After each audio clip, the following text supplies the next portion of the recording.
अगर आप भी यूपीएससी का प्रिपरेशन कर रहे हैं और अभी आप ये सोच रहे हैं कि आपको पहला अटेम्प्ट कब देना चाहिए, और आप ये सोच भी लिए होइएगा कि मैं 2024 में पहला अटेम्प्ट दूंगा, 2025 में पहला अटेम्प्ट दूंगा।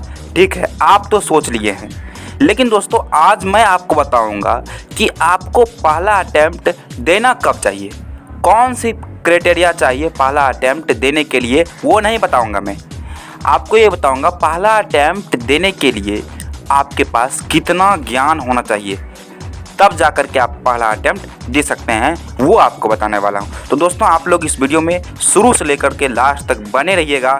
आपको मैं उम्मीद दिलाता हूँ कि इस वीडियो को देखने के बाद आपके अंदर वो एनर्जी आएगी जैसा कि आप शायद पहले कभी नहीं फील कर रहे होगे।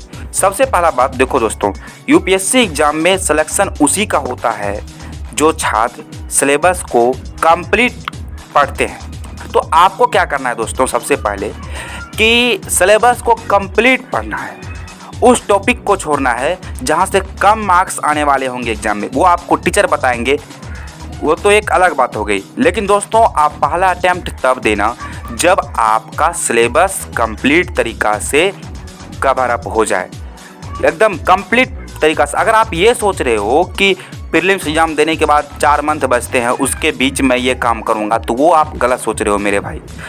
ऐसा होता है सभी छात्रों के साथ कि आप प्रीलिम्स का एग्ज़ाम देते हो, आपको भी लगता है पास करेंगे तब फिर से पढ़ेंगे, पास करेंगे तब मेंस का तैयारी करेंगे, ऐसा होता है। तो आपके भी साथ ऐसा हो सकता है। तो पहला काम क्या करना है, आप अपने सिलेबस को कंप्लीट पढ़ लें। ये भरोसा में मत बैठिए कि प्रीलिम्स एग्ज़ाम के बाद पढ़ेंगे।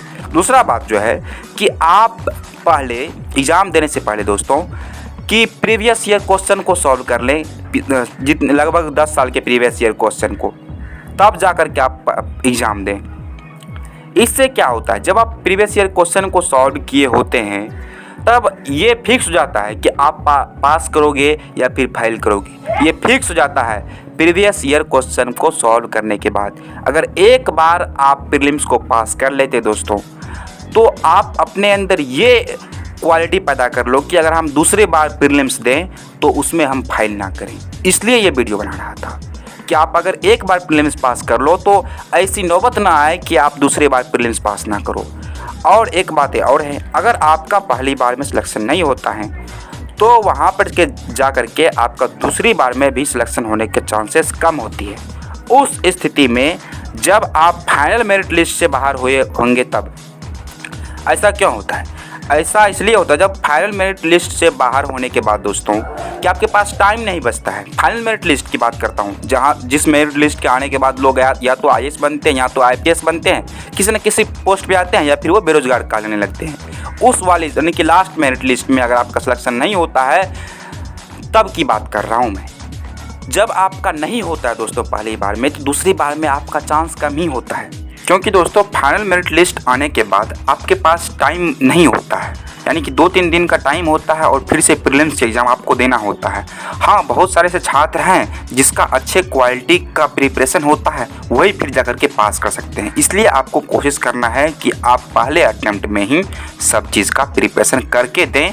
तो वैसा नहीं हो आपके साथ, इसलिए आपको क्या करना है दोस्तों कि प्रीलिम्स से पहले ही, एक बार एग्ज़ाम देने से पहले ही पूरी तरीक़ा से प्रीवियस ईयर क्वेश्चन को सॉल्व कर लेना है। चाहे वो प्रीलिम्स का प्रीवियस ईयर क्वेश्चन हो या फिर मेंस का प्रीवियस ईयर क्वेश्चन हो या फिर इंटरव्यू के सवाल हो, सभी को सॉल्व कर लेना है। इंटरव्यू का सवाल है तो उसको दोस्तों के साथ डिस्कस कर लेना है, बोलने की कला विकसित कर लेनी है, तब जाकर के आप एग्ज़ाम दें।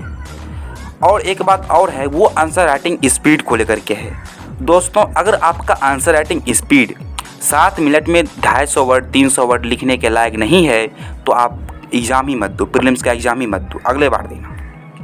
क्योंकि मैं आपको बताया ना कि आप अगर एक बार फेल करते हो तो आपका बहुत सारा टाइम दोस्तों बेकार चले जाता है। तो इसलिए आपको कोशिश ये करना है कि आप एक बार भी फेल ही ना करें प्रीलिम्स में, पहली बार में निकालने की कोशिश करें। पहली बार में निकालने से बहुत सारा फ़ायदा होता है। एक बार अगर आप फेल करते हैं तो उसका बहुत सारा नुकसान होता है दोस्तों आपको। तो टोटल मिलाकर के बात यही है दोस्तों कि आप पहले बहुत ही अच्छे लेवल की तैयारी कर लीजिए। 2-4 कोचिंग संस्थान का जो क्वेश्चन देते हैं, गैस किया हुआ क्वेश्चन, उस क्वेश्चन को सॉल्व कर लीजिए, उसके बाद जाकर के आप एग्ज़ाम दीजिए। तब तक के लिए धन्यवाद दोस्तों।